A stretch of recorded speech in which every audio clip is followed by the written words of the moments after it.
તો વાત કરીએ કે સવારનું વોકિંગ સારું કે સાંજનું વોકિંગ સારું, તો સવારમાં આપણે વોકિંગ કરવા જઈએ છીએ તો એનાથી આપણને એટલી મસ્ત શુદ્ધ હવા મળે છે, આપણા શરીરની અંદર, મનની અંદર તાજગી છવાઈ જાય છે.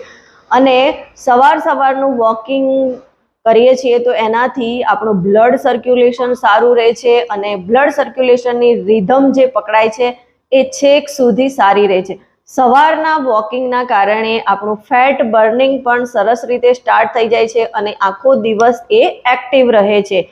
સવારનું વોકિંગ આપણે કરીએ છીએ તો એનાથી એક તો આપણી ફેફસાને શુદ્ધ હવા મળે છે અને એના કારણે આપણું બ્લડ સર્ક્યુલેશન, કાર્ડિયોવાસ્ક્યુલર બહુ જ સિસ્ટમ સારી રહે છે, જેના કારણે આપણે ઘણા બધા એવા પ્રોબ્લેમોથી બચી જઈએ છીએ.